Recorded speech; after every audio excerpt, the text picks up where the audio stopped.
Well, all right. Welcome everybody to another episode of Hot Seat Automotive Podcast. Your buddy CJ here. And tonight we're talking about all things automotive industry. We're talking about the automotive enthusiast hobby, cars, all the things that real gearheads love talking about. This is the home of real gearhead talk. Real gearhead talk. Come on. We talk about it all the time. Guys, welcome back to the channel. I love each and every one of you. I appreciate and I'm so grateful for everybody getting involved with the channel. Guys, if you're new, please give me a like and subscribe. Feel free to leave those comments. I respond to all the comments I can. For my returning subscribers, welcome back. Love you guys. This is the place, folks, where we talk about car guy stuff, car girl stuff, all the things that automotive enthusiasts really enjoy. We love talking about cars. We love talking about what's going on in the industry. We love talking about automotive events and road trips and rallies and all of these things. Guys, that's what this channel is all about. Give me a follow on Instagram if you can, Hot Seat Gearheads. A lot of clips, a lot of good interaction going on there as well. But tonight, guys, let's go ahead and get right into it. I had the privilege of test driving the new McLaren 750S. Shout out to my buddies at McLaren in Charlotte. We got Brian, we got Nicole, we got Joe, we got Rico. Love the crew over there. Again, your buddy CJ is always independent and objective, but they treat me right over there. I think I'm their favorite customer. Is it possible that they love your buddy CJ over at McLaren Charlotte? Come on, guys, got to have fun. Listen, it's Friday night. Let me tell you something. Friday night, St. Patrick's Day weekend, some people out there drinking that green beer. I don't know what the hell they're doing. They're wearing their green sweaters, right? Eating that corned beef and cabbage. Not us. We talking about cars. We car guys here. We automotive enthusiasts, and that's what we do. All right, guys, so let's get right into this. The McLaren 750S. First thing I'm going to do is kind of give you the particulars, talk about what that car is, a bit of the history about it, the overall architecture. Then I'll talk about my test drive experience, my first impressions of the looks, the appearance of the vehicle, the design, the interior, what it's like logistically getting in and out, the layout, the driving experience. So important, especially with a supercar. I want to really give you my impressions, having driven and owned just about everything you could imagine as a car guy, within reason. But I'll give it to you straight and kind of let you know what I think. But guys, let's get right into it, because that's what we do on this channel is we look at things together and we talk about cars. You know, the McLaren 750S is really an evolution of the 720S. This is the top of the line, really large-scale production McLaren supercar. And make no mistake, the McLaren 750S is 100% supercar. This is legitimate supercar performance. We're talking about a 200 plus mile per hour car. I think the top speed of the McLaren 750S is 206 miles per hour. We're talking about 740 horsepower and 590 foot-pound of torque. We're talking about a 4.0 liter V8, twin turbo, electrically actuated twin turbo, dry sump engine. The car has active aero. The car is about 2,800 pound empty weight. So you're looking at about 3,000 pounds loaded, something like that.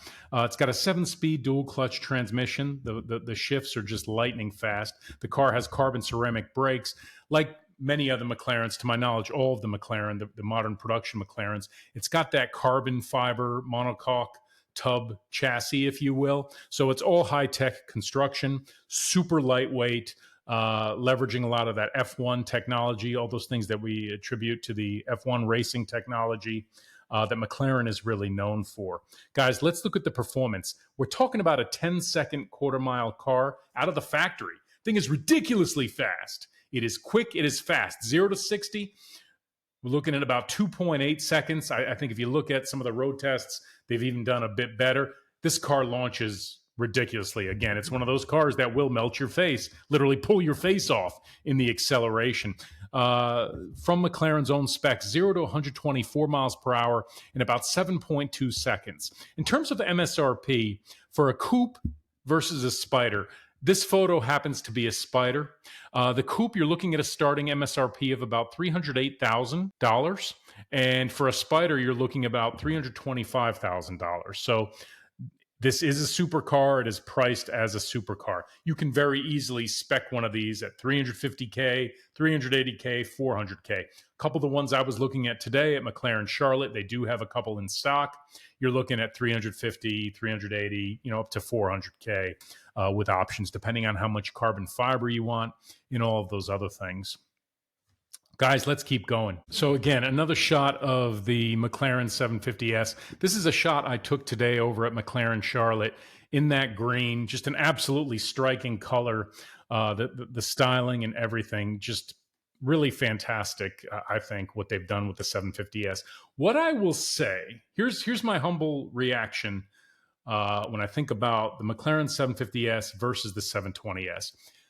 My view of the 720S was always, setting performance aside for a moment, that the aesthetics, the appearance were actually a little reserved. They were a bit soft.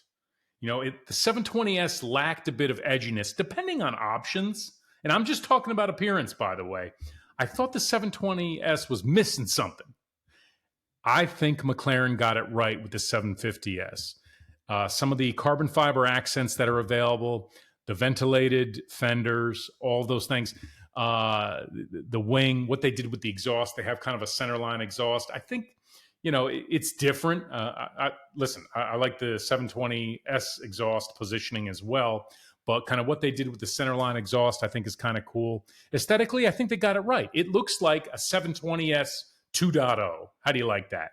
It's not wildly different by any stretch. If you put the cars side by side, I think you see more similarities than differences, right?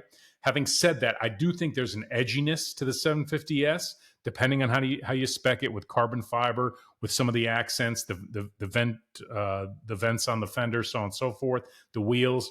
I think you can really make these pop, so to speak. And I do think that the appearance, not that it was lacking. I would still buy a 720S, but I think that 750S is an improvement on the appearance. Guys, let's keep going because I want to show you the interior of the car. Actually, of the one that I test drove today. Check this out, guys. So what we're looking at here is the interior of the McLaren 750S that I test drove today. Shout out again to McLaren Charlotte, the whole crew over there. Guys, a couple things. One, you'll notice that this car was spec'd with the carbon fiber racing seats. They are manual seats. There's not a lot of padding to them. It's a performance seat. It's like a track car seat. And I get it, right? If that's your jam, if you're into that, if you're going to track the car or you really like that whole race car thing where, hey, I've got my carbon fiber seats. This is a race car. I get it, but they're not for me. Your buddy CJ is about 6'2". I'm a big guy, right? So these seats weren't terribly comfortable for me. And I need to be comfortable in a car. So if I was speccing a 750S, and in fact, another one I didn't test drive, but I sat in today, had the more comfortable seats, the human being seats, I call them. Those were very comfortable, and that's how I would buy it. I'm actually going to look at a car tomorrow. My buddy Rico over there, he and I were talking about it, and that car has the more cushioned, what I call the comfy seats. But back to this one, getting in and out of the car, not a problem. The sill is not in your way. I claim, kind of like other McLarens that I've driven, that carbon fiber sill that kind of comes up as part of the monocoque, it's actually enables you to kind of slide in and out, which is nice. Not everybody's, got acrobatic contortionist capability for these supercars. So it's kind of nice, right, to be able to get in.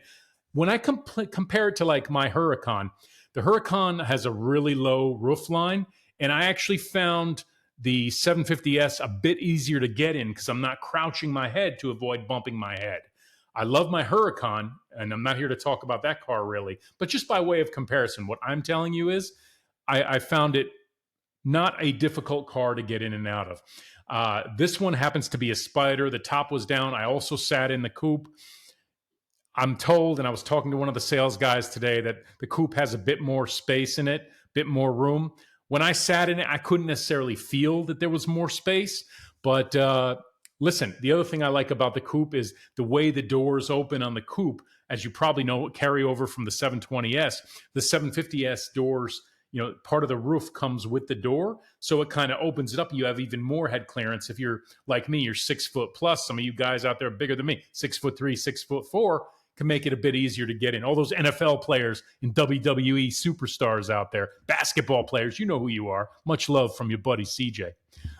Let's keep going here. A couple other things. The styling is consistent with other McLarens I've been in.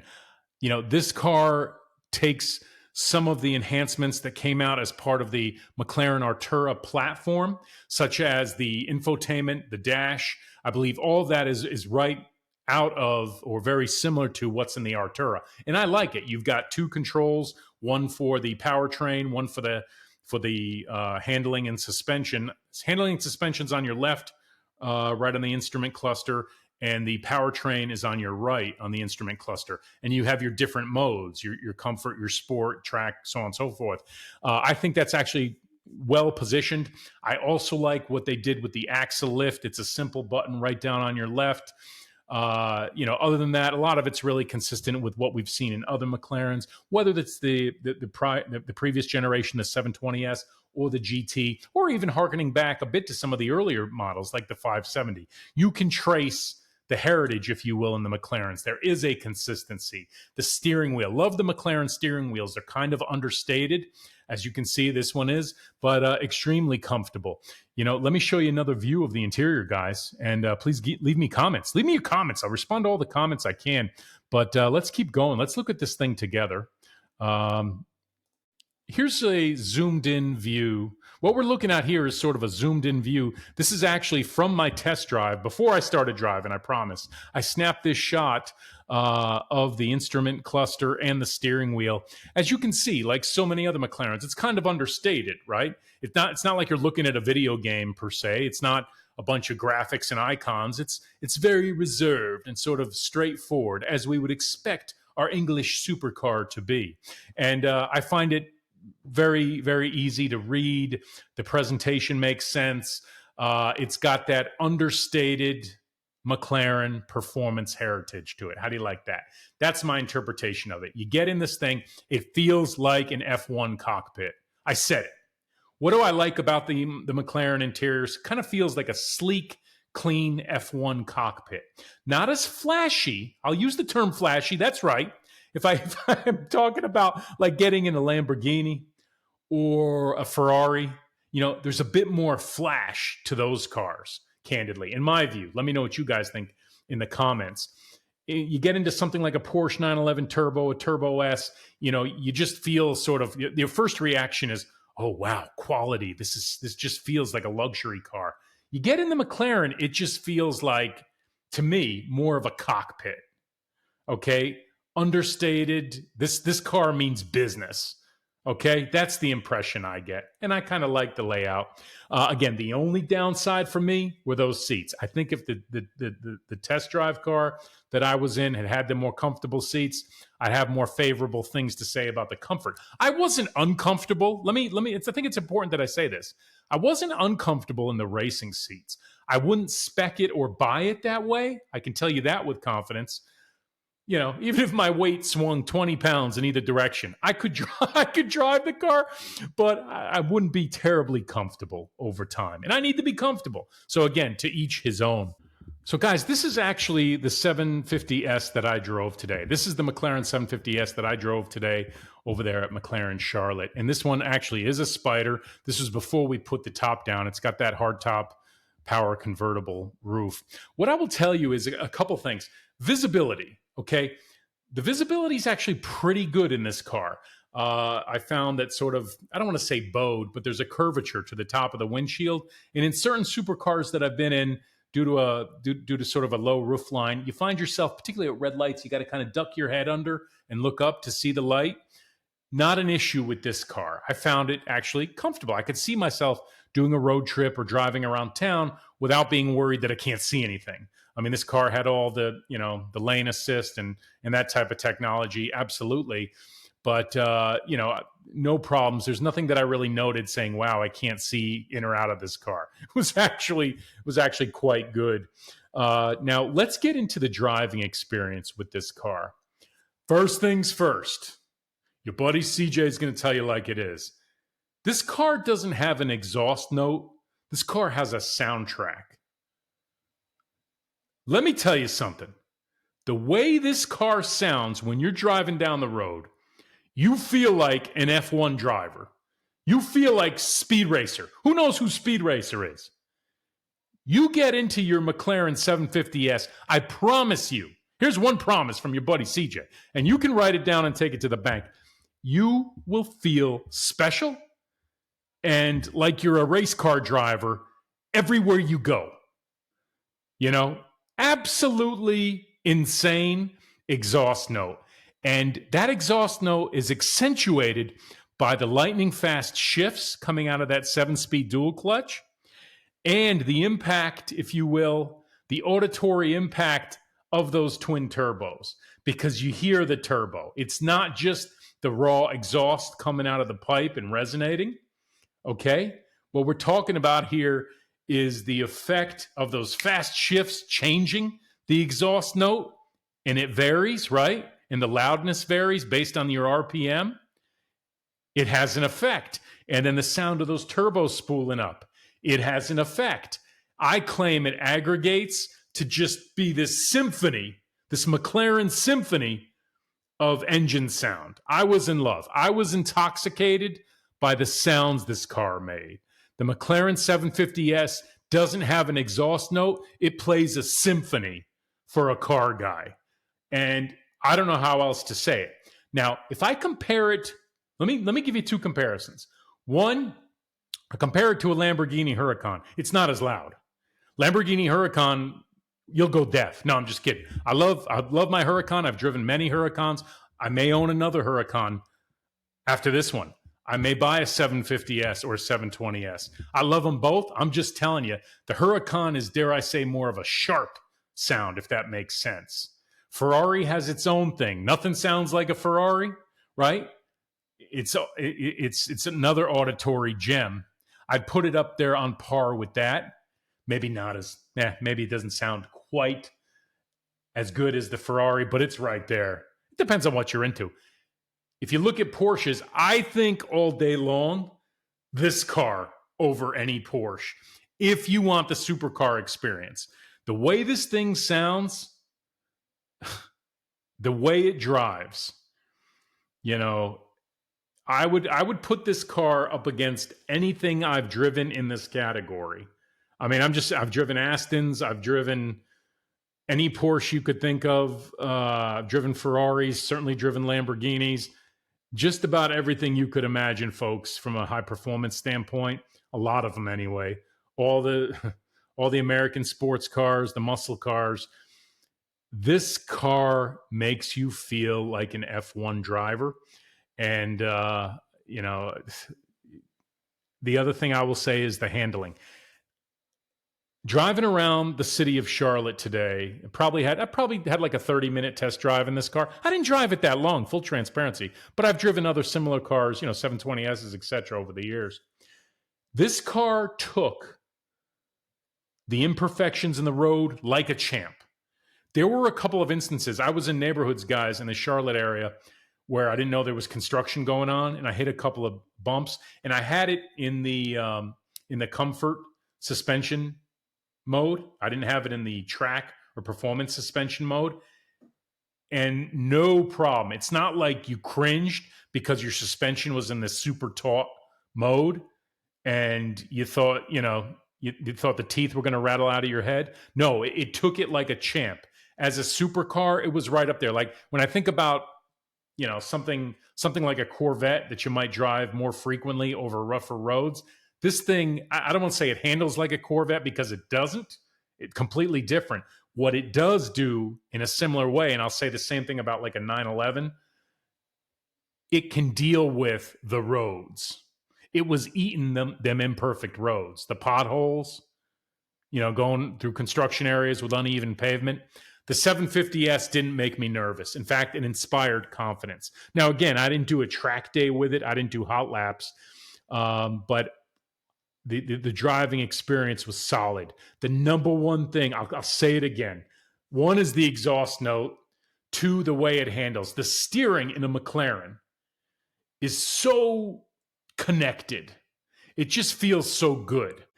The steering in this thing is power assisted, and it just feels great. I mean, one of the things that I've always loved about McLarens is the way they handle, the way they feel, and sort of the connectivity that you feel to the road.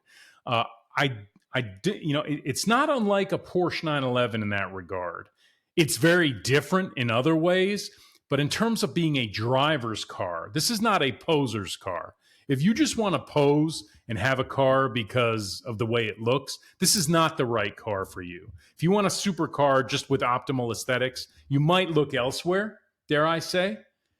If you want a supercar because you love driving, you love performance driving, and you want to feel like Mario Andretti every time you drive it, the 750S is probably for you. I'm not kidding.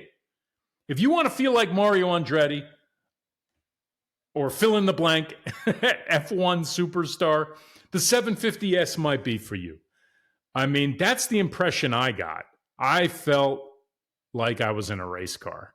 And I think, all of that engineering and F1 heritage, it's not just talk with a McLaren. It's a real thing. It is a real thing. And I think so overall, I think my review of the McLaren 750S, thumbs up, 2 thumbs up.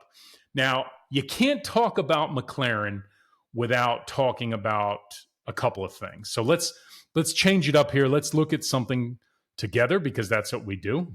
This was another McLaren 750S that they had in stock, and just another beautiful car with that pearlized white paint. You can't really make it out in this photo, but the metal flake and the way it just reflects, and oh gosh, just a beautiful car. Now, you can't talk about McLarens without talking about some of the downside. And let's do it. Real talk. Your buddy CJ always tells it like it is. So with a McLaren, it is an English exotic supercar. Okay? And historically, these cars have had gremlins. I said it. I owned a McLaren. It had gremlins. I loved that car. I still miss that car. I would buy another McLaren. I would buy a 750S or a 720S at this point, okay? In fact, I like the GT as well. I would buy a GT. I like the Arturas. But I always say, eyes wide open. Your buddy CJ will always tell you, buying a car like this, you got to be eyes wide open. There, I'll do my little thing again. But in all seriousness, you got to go in eyes wide open. The car might have gremlins or issues. I know guys who've had fantastic ownership issues with McLarens. I know guys who've had, less than optimal experiences owning their McLarens with, problems with infotainment, electrical bugs, problems mechanically, so on and so forth. One of the things I really like about the 750S is that it's an evolution of the 720S platform, which has been out for years. So this thing has evolved. Now, it does have some innovations to it, don't get me wrong. But my point being, we should be dealing with a mature platform here. Let's see how it plays out as these things start hitting the road. But I think anytime you buy any exotic car, that applies to Ferrari, it applies to Lamborghini, it applies to all of them, Aston Martin. You buy one of these exotic cars in the supercar category, it may not be as reliable as your Toyota Camry. Okay, you're not buying a Camry. You're not buying a Ford F-150. Okay? You're buying a supercar. And with that supercar experience could be some uncertainty. And there's some risk. But that's a trade-off because you're also driving something that gives you the feel of an F1 race car. And that applies to Ferrari, that applies to Aston Martin, that applies to Lamborghini. Any of these exotics. Now, you're talking about the Porsche. Porsche guys always say, well, the reliability is better. Look how all these things. You don't get the supercar experience with any Porsche. Sorry.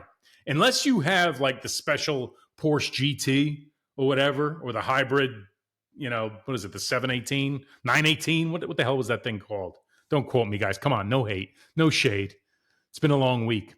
But unless you have a super experience, super hypercar or supercar special edition Porsche, they don't give you the supercar experience that a McLaren 750S will. They just won't. Porsche guys will tell you they're better. Yeah, okay, Porsche guys, we know.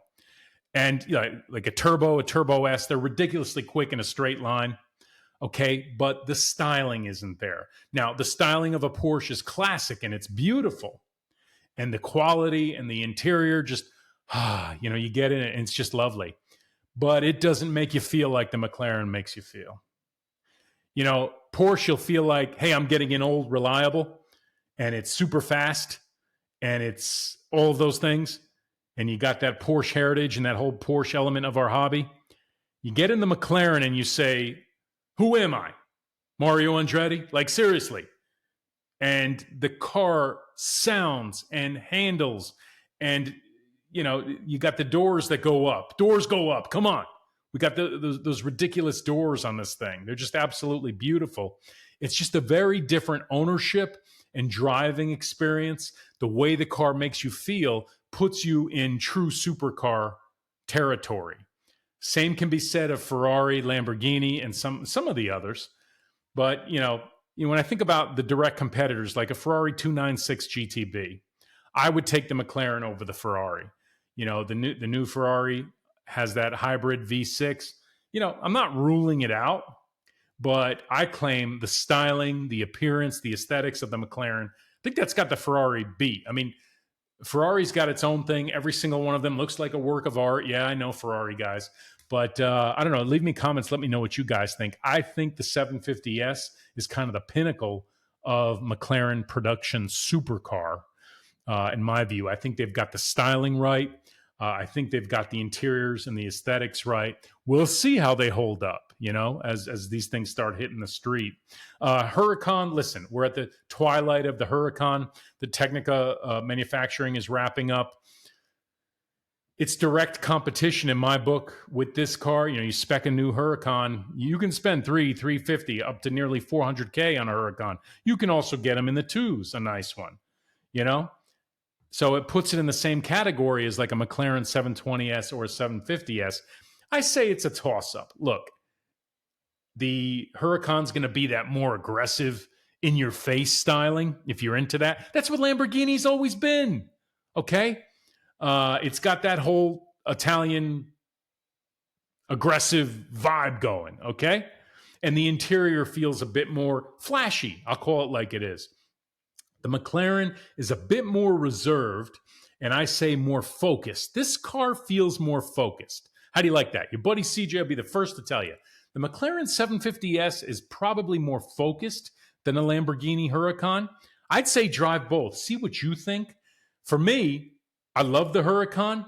Would I replace it with a 750S? I might. I would consider it. Maybe a 720S, depending on the spec. Absolutely. Something like a Maserati MC20? No. I'll reiterate this. I've got a whole other episode on this topic.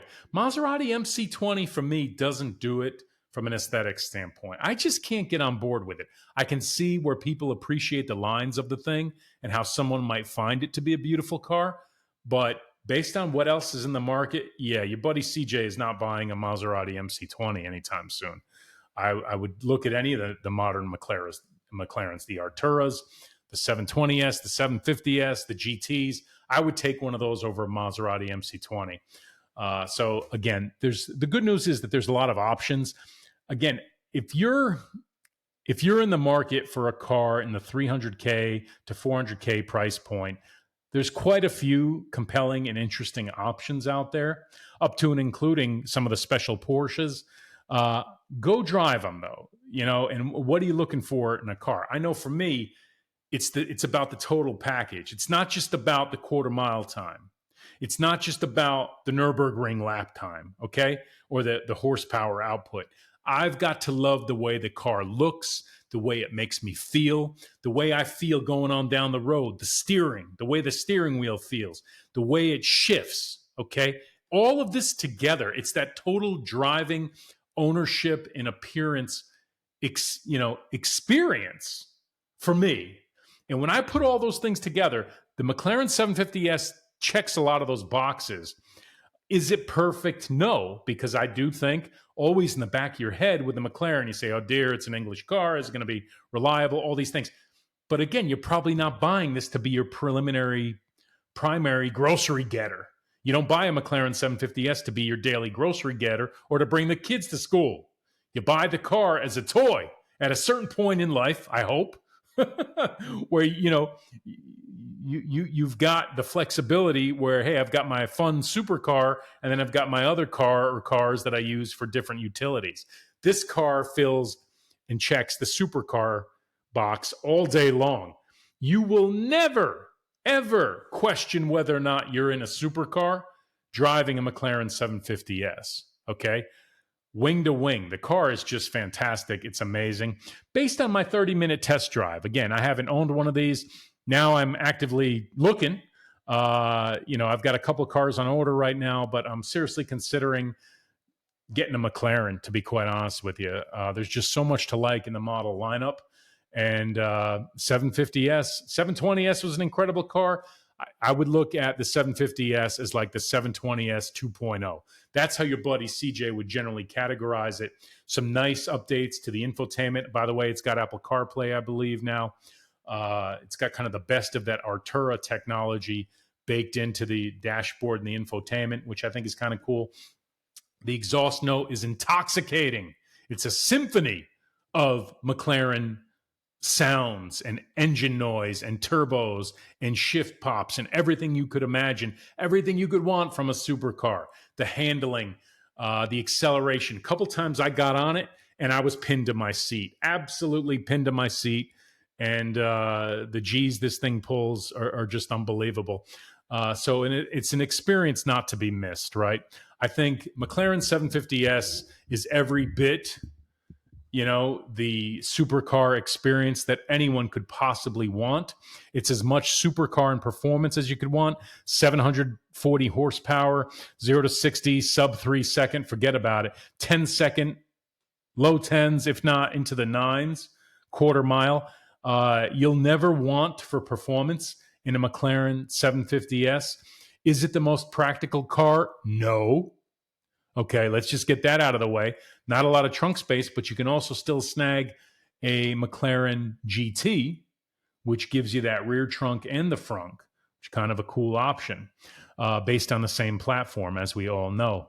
Guys, those are some thoughts that I have about my experience driving the McLaren 750S. Hopefully you found that helpful. Hopefully you found it interesting. I want to hear from you.